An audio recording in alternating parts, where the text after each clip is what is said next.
कक्षा 7 के सभी भैया बहनें ध्यान देंगे। आज हम लोग सामाजिक विज्ञान के अंतर्गत इतिहास पढ़ने जा रहे हैं। इतिहास में पहला अध्याय हम लोगों ने पढ़ा, जिसके अंतर्गत पुराने धर्म, नए धर्म और इतिहासकारों के स्रोत, उनके राज्यों की विशेषताएं,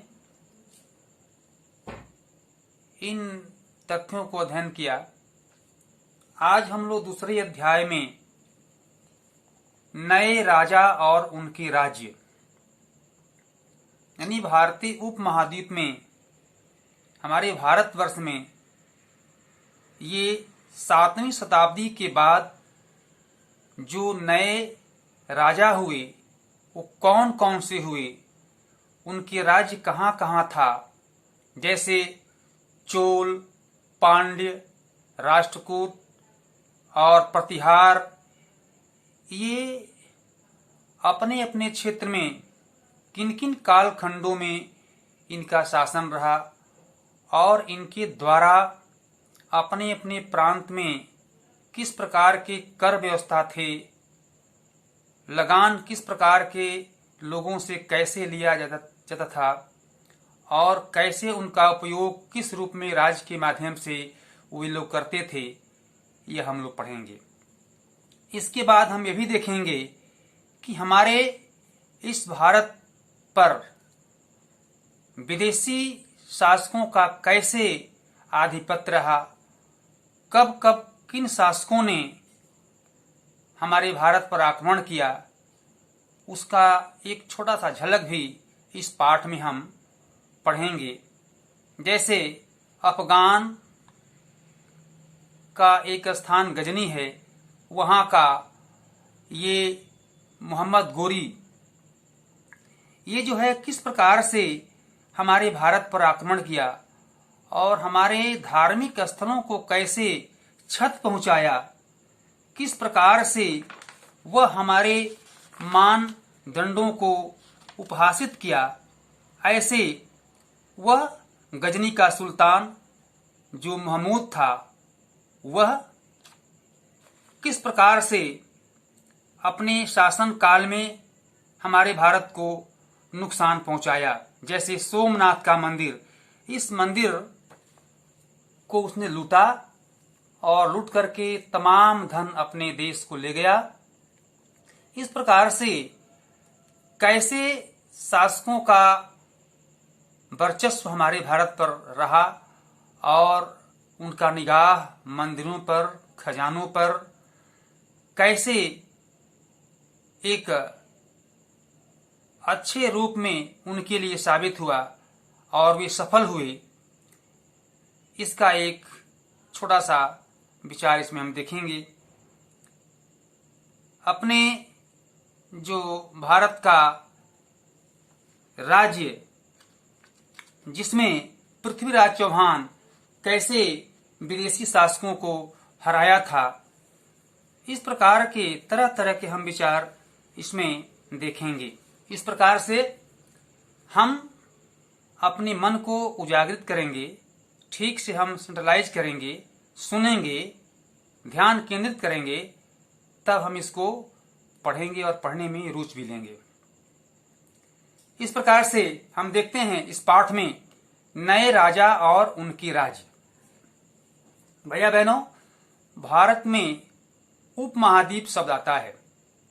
उपमहाद्वीप का मतलब है कि भारत का मानचित्र। 7वीं शताब्दी के बाद कई राजवंशों का उदय हुआ।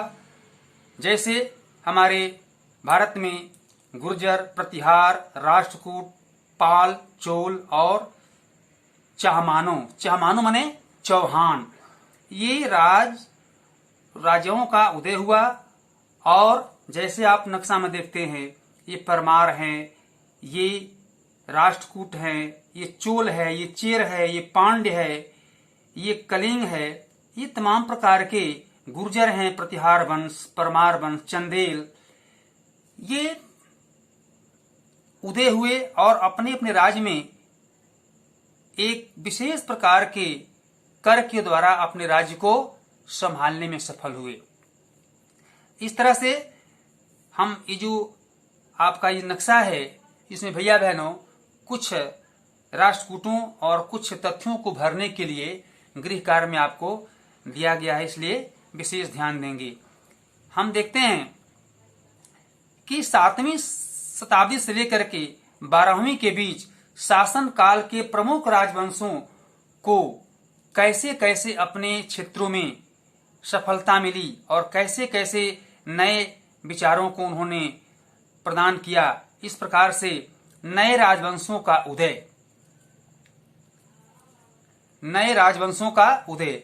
राजवंशों में आप देखते हैं, सर्च में पढ़े होंगे, पल्लव राज, पांड, चिरनिरादन, ये सब राजवंश के घराने हैं।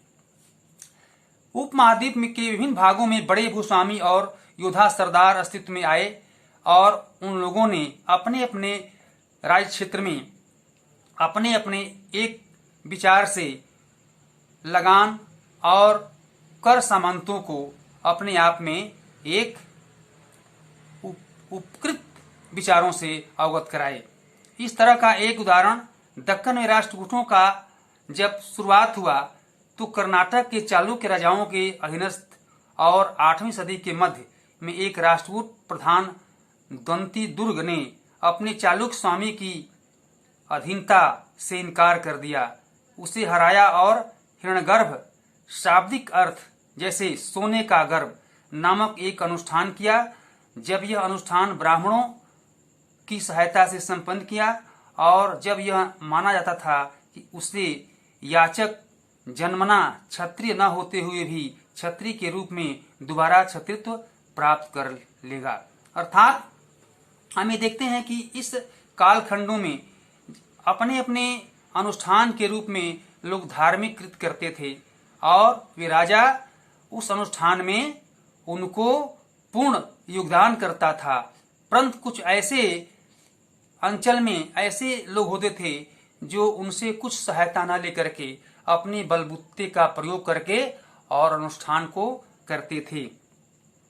इस प्रकार से गुर्जर, प्रतिहार, हरिश्चंद्र, ब्राह्मण इत्यादि ये क्रमशः कर्नाटक, राजस्थान और अपने राज्य में सफलतापूर्वक अपने राज्य को स्थापित करने और संचालन करने में सफल हुए। भैया बहनों, इसमें दिखाया गया है कि एक एलोरा की गुफा जो 15 का भित्ति है, जिसमें विष्णु को नरसिंह अर्थात पुरुष सिंह के रूप में दिखलाया गया है।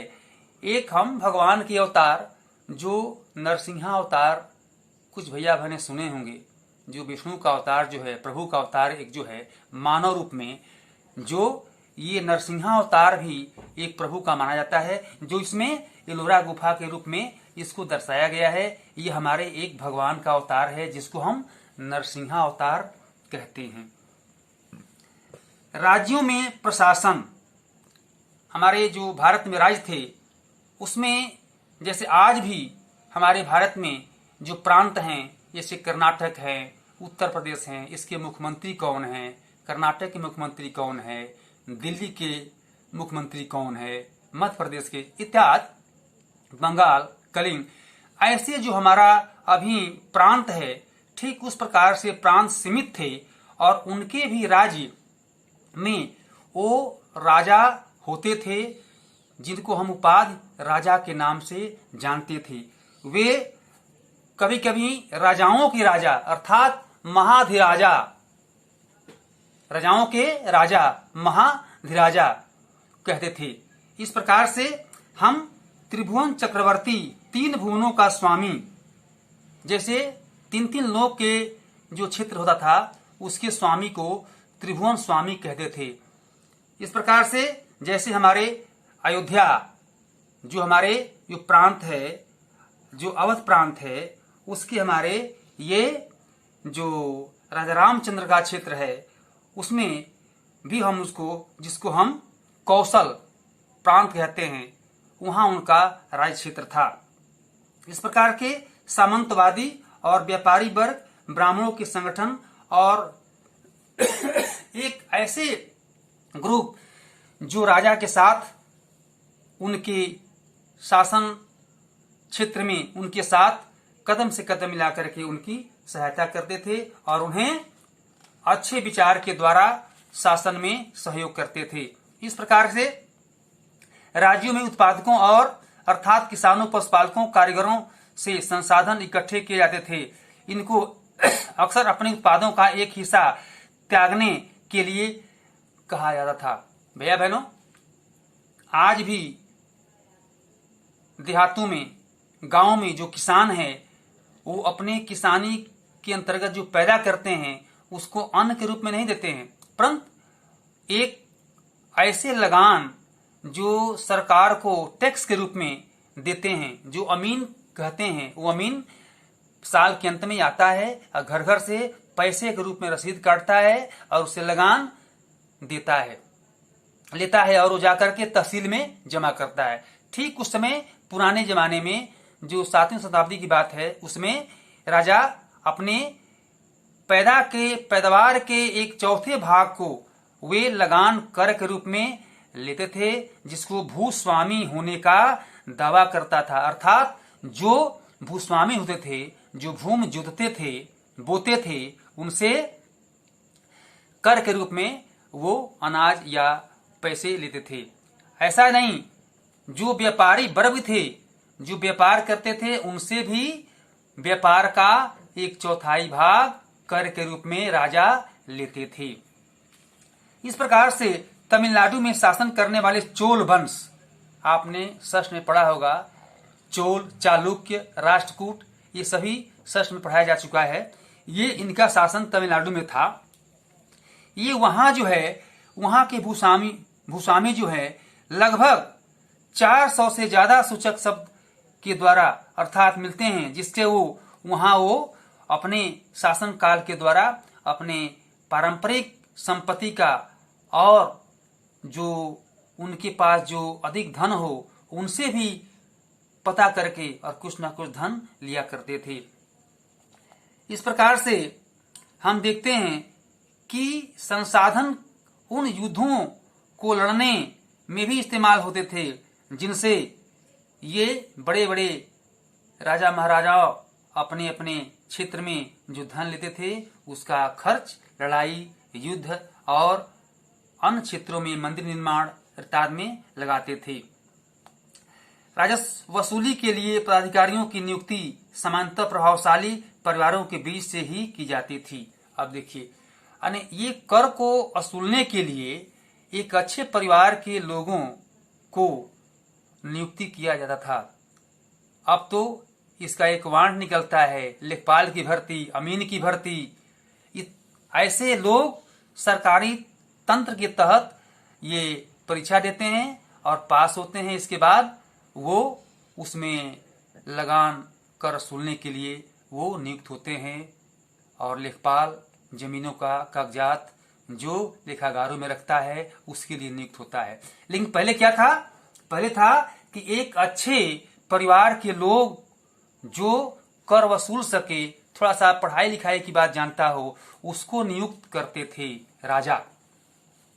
इस प्रकार से प्रशस्तियां और भूमि अनुदान, हम देखते हैं कि जो लोग अच्छे अच्छे काम करते थे, जैसे कि लड़ाई क्षेत्र में, पढ़ाई क्षेत्र में, अपने प्रशासन क्षेत्र में, उनको जो है एक प्रशस्तियां प्रदान की जाती थी। जैसे सूरवीर, विजयी योद्धा और विद्वान ब्राह्मण, जो ब्राह्मण अच्छे कौशल के द्वारा कथावाचक होते थे, उनको जो है एक अच्छा विद्वान के रूप में उन्हें प्रशस्तियां दी जाती थी। इस प्रकार से राजा का प्रशासन का यह स्वरूप 7वीं शताब्दी में देखने को मिलता है। नागभट्ट की उपलब्धियां, कई शासकों ने प्रशस्तियों में अपनी उपलब्धियों का बखान किया है। आपने पिछले साल गुप्त शासक समुद्रगुप्त की प्रशस्ति के बारे में पढ़ा है। संस्कृत में लिखी गई ग्वालियर मध्य प्रदेश में पाई गई एक प्रशस्ति में प्रतिहार नरेश नागभट्ट के कामों का वर्णन इस प्रकार किया गया है। इस प्रकार से कनौज के शासन चक्रयुद्ध को विजित किया और उन्होंने बंगाल का हिस्सा, अनंत, गुजरात का हिस्सा, मालवा, मध्य प्रदेश का हिस्सा, किरात, बनवासी, तुरुष्क, तुर्क, वत्स, मत्स्य दोनों उत्तर भारत के राज्य राजाओं को पराजित किया। अर्थात इस प्रकार से हम देखते हैं भैया बहनों कि हमारे जो भारत उपमहाद्वीप के जो शासक हैं वो कैसे कैसे वे अन्य क्षेत्रों के राजाओं को कैसे पराजित किए। जैसे अपने भारत का पृथ्वीराज चौहान, ये मोहम्मद गोरी से डट करके लड़े और उन्हें पराजित किया।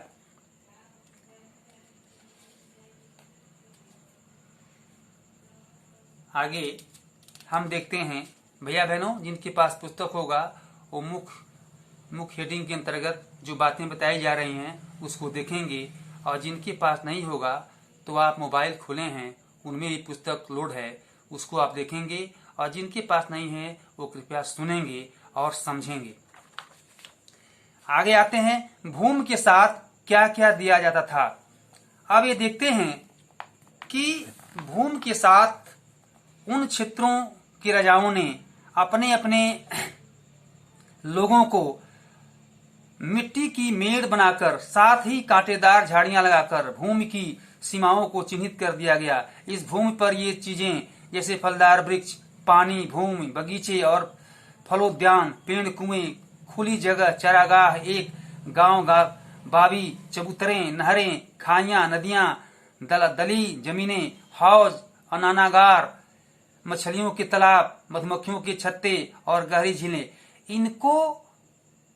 इनकी व्यवस्था करने के लिए राजाओं का विशेष बल होता था।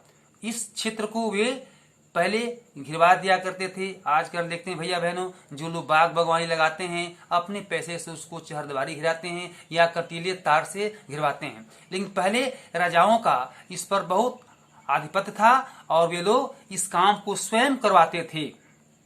इस प्रकार से पान के पत्ते इत्यादि प्रकार के जो व्यवस्थाएं हैं, इनको जो भूमि उनको प्राप्त था, आज जो लोग इस पर लोग बोते थे, जो पालते थे, जो ये जो व्यवहार करते थे, जो उद्योग करते थे, उन सब के साथ उन सबसे राजा का कर निर्धारित था। इस सब पर वे टैक्स के रूप में राजा को कर देते थे। आज भी देखते हैं गाड़ी चलती है उसका भी कर लगता है, टोल टैक्स लगता है। हम लाइसेंस बनाते हैं, अनेक प्रकार के जो काम करते हैं, आज भी तरीका कुछ बदला है लेकिन है वही चीज। 12वीं शताब्दी में एक बृहद संस्कृत काव्य की रचना की गई जिसमें कश्मीर पर शासन करने वाले राजाओं का इतिहास दर्ज है। इसे कल्हड़ नामक एक रचनाकार द्वारा रचा गया। कल्हड़ ने अपना वृत्तांत लिखने के लिए शिलालेखों, दस्तावेजों, प्रत्यक्षदर्शियों के वर्णनों और पहले के इतिहासों समेत अनेक तरह के स्रोतों का इस्तेमाल किया। प्रशस्तियों की लेखकों से भिन्न वह अक्सर शासकों और उनकी नीतियों के बारे में आलोचनात्मक रुख दिखलाता है। इसलिए 12वीं सदी के लिए यह असाधारण ग्रंथ था। हम देखते हैं कि वास्तव में 12वीं सदी में जो ये ग्रंथ था कल्हड़ ने लिखा था, इस पर हमारे भारत में बहुत ही इस पर व्याख्यान चली। धन के लिए युद्ध, राजा कैसे कैसे, पहले तो था कि क्षेत्र के लिए युद्ध, अब ये धन के लिए युद्ध। अपने यह गौर क्या होगा आपने कि इनमें प्रत्येक शासक राजवंश का आधार कोई क्षेत्र विशेष था। वे दूसरे क्षेत्रों पर भी नियंत्रण करने का प्रयास करते थे और इसमें उन्हें एक दूसरे के साथ लड़ाई का एक रुतबा पैदा हुआ करता था। एक विशेष रूप से वांछनीय क्षेत्र था गंगा घाटी में कनौज नगर, गुर्जर, प्रतिहार, राष्ट्रकूट और पाल वंशों के शासक सदियों तक कनौज के ऊपर नियंत्रण को लेकर आपस में लड़ते रहे। चूंकि इस लंबी चली लड़ाई में 3 पक्ष थे, इसलिए इतिहासकारों ने प्रायः इसकी चर्चा त्रिपक्षीय संघर्ष के रूप में की है। जैसा कि हम देखते हैं कि हमारे भारत में कभी कभी अपने प्रांत के बीच भी लड़ाइयां शुरू होती थी, और जैसे हम देखते हैं कि इस बीच इन लोगों के असमानता के कारण बाहर के अर्थात जो हमारे विदेशी जो शासक हैं वे इस समय का फायदा उठा करके और भारत पर आक्रमण करना शुरू करते थे। उसमें से एक था अफगानिस्तान के गजनी का सुल्तान, जो 997 से और 1030 तक शासन किया भारत पर और भारत के उपमहाद्वीप पर और मध्य एशिया तक उसका विस्तार था। उसने गुजरात में सोमनाथ के मंदिर का निशाना बनाया और वहां से मंदिर को ध्वस्त किया और काफी धन संपदा अपने देश को ले गया।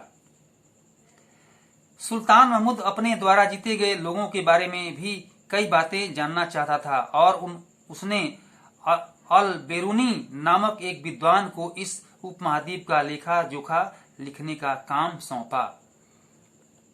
इस तरह से युद्ध करने वाले दूसरे राजाओं में चहमान भी थे। चहमान मीन्स चौहान। जैसे पृथ्वीराज चौहान 1168 से 1192 तक इनका कार्यकाल था, जिसने सुल्तान मोहम्मद गोरी नामक अफगान शासक को 1191 में हराया, लेकिन दूसरे ही साल 1192 में उसके हाथों हार गया।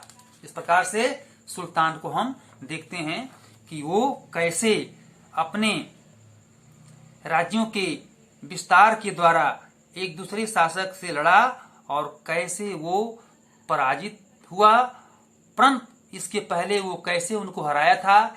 इस कालखंड में हम इस बात को भी अध्ययन किए। भैया बहनों, इसका प्रत्यक्ष प्रमाण हमें इतिहास में पुराने कालखंडों के दृष्टिपात करने से जानकारी प्राप्त होता है। जैसा कि बताया ही गया है, इतिहास में पुराने कालखंडों का अर्थात अतीत का अध्ययन ही इतिहास है। जैसे कि हम लोग आज ये सब पढ़ रहे हैं, इसमें सभी अतीत काल के जो घटनाएं हुई हैं उसका हम लोग प्रत्यक्षी एक रूप शब्दों के द्वारा हम पढ़ रहे हैं। इस प्रकार से ये पाठ भैया बहनों कुछ बड़ा है, इसलिए इस पाठ को हम लोग 2 भाग करके पढ़ेंगे। आज आधे भाग तक यहाँ तक हम लोग पढ़ लिए। इसके बाद हम लोग दूसरे भाग में पढ़ेंगे कि चोल राज्य नजदीक से एक नजर। इसको हम लोग अगले सोपान में पढ़ेंगे, अगले भाग में पढ़ेंगे। तब तक आज के गृह कार्य में जैसे ये भारत उपमहाद्वीप का ये चित्र है, आपको प्रश्न में दिया गया है कि भारतीय उपमहाद्वीप में आप घबराएंगे कि भाई भारतीय उपमहाद्वीप क्या होता है। यही हमारा भारतीय उपमहाद्वीप है, ये इसका नक्शा है। इसमें चोल, पांड्य, चेर, पांड्य और ये गुर्जर, प्रतिहार, राष्ट्रकूट, ये सभी जो राजाओं का क्षेत्र हैं और इनको आप नक्शा बना करके इनमें दर्शाएंगे। और दूसरा जो ये पाठ है, इस पाठ को ठीक से पढ़ेंगे और पढ़ करके जो उत्तर दिया गया है, जो प्रश्न दिया गया है, उस प्रश्न के उत्तर को इसमें से खोजेंगे, लिखेंगे। इस प्रकार से ये आप देखते हैं कि इसमें एक और दिया गया कि पढ़ाए गए पाठ अध्याय को पुनः पढ़ना, भारतीय उपमहाद्वीप का मानचित्र बनाइए तथा उसमें शासन करने वाले प्रमुख राजवंशों को दिखलाइए, जैसे गुर्जर, प्रतिहार, राष्ट्रकूट, पाल, चोल, चौहान, चेर, पांड्यन, चंदेल और परमार। इसमें और बहुत से हैं, लेकिन इसमें आपको इतने ही भरने के लिए दिया गया है। इसको आप लोग ठीक से भरेंगे। और फिर तीसरा प्रश्न दिया गया है, जोड़ी बनाइए। गुर्जर, प्रतिहार, पश्चिमी दक्कन, राष्ट्रकूट, बंगाल, पाल, गुजरात और राजस्थान, चोल, तमिलनाडु। ये क्रमशः नहीं है, इसका क्रम बिखरा हुआ है। आप इसको गुर्जर प्रतिहार का जोड़ा कौन हो सकता है, पाल का कौन हो सकता है, इस प्रकार से ये आपको बनाना है। ये आपका होमवर्क है। इस प्रकार से इस दूसरे पार्ट का आधा भाग आज संपन्न होता है। हम लोग अगले सोपान में अगले दिन दूसरे अध्याय का आधे भाग को हम लोग पढ़ेंगे। धन्यवाद।